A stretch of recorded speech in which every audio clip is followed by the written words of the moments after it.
અંતરદ્રષ્ટિનો ખરેખરો સાચો અર્થ જો જાણવો હોય તો જેને પ્રત્યક્ષ ભગવાન મળ્યા છે અને એ ભગવાનને વિશે પોતાનું મન સ્થિર થયું છે અને પછી એને જે વિચાર આવે તે તમામ વિચાર જે એટલે જગત સંબંધી વિચાર તો એને હોય જ નહીં, કારણ કે ગોપીઓ પોતે બોલી કે એક વખત અમે કૃષ્ણ ભગવાનના ચરણારવિંદનો સ્પર્શ કર્યો ત્યારથી અમને જગતના સુખ ખારા ઝેર જેવા થઈ ગયા છે.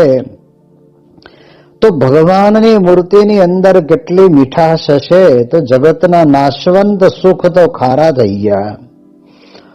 એમ જેને ભગવાન પ્રત્યક્ષ ભગવાનની સામે નજર છે અથવા તો એના દર્શન એને કર્યા છે, તો એ દર્શન કરેલા વિચારોને અંતરની અંદર પોતાની આત્મસાત કરી રાખે ને ત્યારે એને અંતરદ્રષ્ટિ કહેતા કે બીજો વિચાર એને આવે જ નહીં.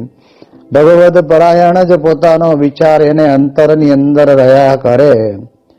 ત્યારે સત્પુરુષની સાથે પણ આપણે જો પ્રીતિ કરી હોય તો આપણને હલતા ચાલતા બોલતા ખાતા પીતા એ સત્પુરુષને વિશે રહેલા જે ભગવાન સ્વામિનારાયણ આપણને આબેહૂબ દેખાય એ તો બરાબર છે, પણ સત્પુરુષ જે ક્રિયા કરે ને એની અંદર પણ મારા ઈષ્ટદેવ ભગવાન સ્વામિનારાયણ પોતે ક્રિયા કરે છે એવો અનુભવ પણ આપણને સૌરવને થાય. અને એટલા જ માટે થઈને આપણને અહીં આગળ સમજાવે છે મહારાજ કહે છે જેને પ્રત્યક્ષ ભગવાન મળ્યા છે એ ભગવાનની સામે જોઈ રહેવું એને અંતરદ્રષ્ટિ કહેવાય છે. અને પછી મહારાજ આપણને બહુ સ્પષ્ટપણે સમજાવે છે, કારણ કે લોક જગતની અંદર તો એવું હોય છે ને, ષટચક્ર દેખાતું હોય, અહીંયા બેઠા બેઠા ગૌલોકની અંદર જઈ શકતો હોય ને પાછો આવી શકતો હોય, અથવા તો અહીંયા બેઠા બેઠા ગૌલોક ધામનું વર્ણન કરી શકતો હોય, વૈકુંઠાદિક જે ભગવાનના ધામ છે એ બધા દેખાય, છતાંય પણ મહારાજ એને ના પાડે છે કે એને અંતરદ્રષ્ટિ કહેવાય નહીં. હવે પહેલો પ્રશ્ન આપણે એ વિચારીએ કે આ ગૌલોકાદિક ધામ અથવા તો વૈકુંઠાદિક ધામ તો ભગવાનના ધામ છે અને દેખાય તો પણ મહારાજ ના પાડે છે. એનું કારણ કે ધામને વિશે રહેલા ધામના ધણી તો ત્યાં બેઠા હોય,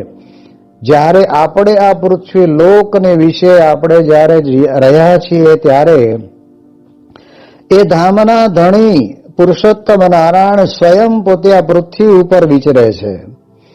પછી વિચરતા હોય ભગવાન અહીંયા ને આપણે ઉપર આંટો મારવા જઈએ કે લાવો ભગવાનના દર્શન કરીએ. એ દર્શન કર્યા કહેવાય, એમાં કંઈ ખોટું પણ નથી, પણ ભગવાન સ્વામિનારાયણ આપણને સમજાવે છે કે અંતરદ્રષ્ટિ એટલે બીજું કોઈ નહીં.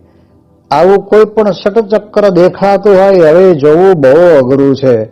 આપણે આપણા મનની અંદર વિચાર કરીએ તો નથી આપણને આપણું હૃદય દેખાતું કે નથી આપણને આપણું મન દેખાતું. હા, બાકીની 10 ઇન્દ્રિયો આપણને દેખાય છે, પણ અંતઃકરણની અંદર મન, બુદ્ધિ ને ચિત્ત, અહંકાર આ ક્યાં દેખાય છે? અને છતાંય મારો વાળું એના વગર તો કહેશે કે આ શરીર ચાલતું નથી. એટલે એ દ્રષ્ટિએ કરીને આપણે વિચાર કરીએ તો આપણને ખ્યાલ આવે કે એવું બધું દેખાય કે ન દેખાય એની બહુ મહત્તા નથી, પરંતુ મહત્તા એની છે કે જે પ્રગટ ભગવાન પૃથ્વી ઉપર વિચરે છે એ પ્રગટ ભગવાનમાં આપણી વૃત્તિ લાગેલી રહેવી જોઈએ. અને ત્યારે જ ગોપીઓ ક્યારેક તો બોલી જતી ને કૃષ્ણ ભગવાનના ભાવને પામી ગયેલી, એટલે કહેતી ઘણી વખત કે અઘાસુર ને બકાસુર તો મેં માર્યો. કૃષ્ણ કેટલા કૃષ્ણમય ગોપીઓ બની હશે ને કૃષ્ણ કેટલા ગોપીઓના અંતરની અંદર બેસી ગયા હશે કે કાર્ય કરે ભગવાન કૃષ્ણ પરમાત્મા અને બોલે ગોપીઓ. એટલે ગોપીઓ પોતે ગોપી રહી નથી, પણ કૃષ્ણમય એનું વિચાર, એનું મન, એના અંતઃકરણ બધું જ ઇન્દ્રિયો બધું જ કૃષ્ણમય બની ગયેલું છે. એટલે એટલા માટે થઈને માનો કે કદાચ આપણને દેખાય. મહારાજે એક વચનાવ્રતમાં કીધું છે કે બળાત્કારે કરીને ભગવાન પોતે પોતાના ધામના દર્શન કરાવે તો એના કરતા પણ પોતાને જે પ્રત્યક્ષ મળ્યા છે એ ધામની અંદર રહેનારા એ ધામ સ્વરૂપ ગુણાતીત સત્પુરુષ એના દર્શન થાય ને એનાથી વિશેષ બીજું કાંઈ નથી. એટલે એટલા માટે મહારાજના આ વચન ઉપર આપણે બરાબર અંતરની અંદર દ્રઢતા કરવાની છે. અને મહારાજ કહે છે કે એને જ અંતરદ્રષ્ટિ કહેવાય. પછી મહારાજ આપણને આગળ વાત કરતા કહે છે કે માટે ભગવાનની મૂર્તિને અંતરમાં ધારીને તે સામું જોઈ રહેવું અથવા બહાર ભગવાનની મૂર્તિ સામું જોઈ રહેવું તેનું નામ અંતરદ્રષ્ટિ. ભગવાનની મૂર્તિ એવો શબ્દ ભગવાને વાપર્યો છે, પણ આપણ અધ્યાયની અંદર આપણે જોવાનું તો જોવાની અંદર આપણને શું ભગવાન પોતે કહે છે કે પોતાને પ્રત્યક્ષ ભગવાન મળ્યા છે તેની સામું જોઈ રહેવું. એટલે ભગવાનની મૂર્તિ માનો કે કદાચ આપણે સત્પુરુષની સાથે ન હોઈએ, પરંતુ સત્પુરુષને આપણે એમની મૂર્તિને યાદ કરીએ, એમાં મહારાજ અખંડ રહ્યા છે એમ આપણે યાદ કરીએ તો પણ આપણને અંતરની અંદર એટલે બધો આનંદ થાય. આ એક એવી બહુ જ મજાની વાત છે. એટલે મહારાજ અહીંયા ભગવાનની મૂર્તિ એટલે શું? તો મહારાજ કહે છે કે મારી 8 પ્રકારની મૂર્તિને 9મા સંત એમાં હું અખંડ રહ્યો છું.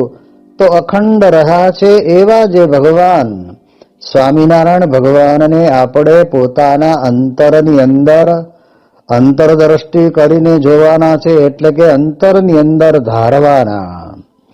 જેમ કોઈ વસ્તુ આપણે ધારીએ તો એ ધારેલું આપણું કોઈ પણ કામ હોય તો કામને પણ આપણે સફળ કરીએ, પણ ધાર્યું ના હોય અને પછી લોક જગતની અંદર કહેવાય છે કે મારાથી આ કામ ન થયું, ન થાય ને.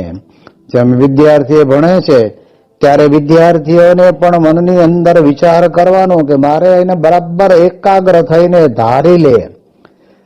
પછી ગણિતનો દાખલો હોય કે કોઈ સામાજિક પ્રશ્ન હોય કે પછી હિન્દી કે અંગ્રેજીની અંદર એનું પેપર સોલ્વ કરવાનું હોય, પણ બધું ધારી લીધું હોય ને તો પછી કહેવાય છે કે એને તરત જ ઓટોમેટિક આવી જાય. એમ આપણે પણ ભગવાનને ધારવા એટલે થઈ ગયા થવાના છે એમ નહીં. પણ અત્યારે જ્યારે હું પૃથ્વી ઉપર મનુષ્ય દેહ ધારણ કરીને ફરું છું અને હું કેટલો ભાગ્યશાળી છું કે મને અત્યારે પ્રત્યક્ષ ભગવાન પ્રાપ્ત થયા છે. અને આ વાત કંઈ આપણે કરીએ છીએ એવું ક્યાં છે? અન્ય સંપ્રદાયોની અંદર પણ દરેક વ્યક્તિ પોતાના ગુરુને વિશે જ ભગવાન રહ્યા છે.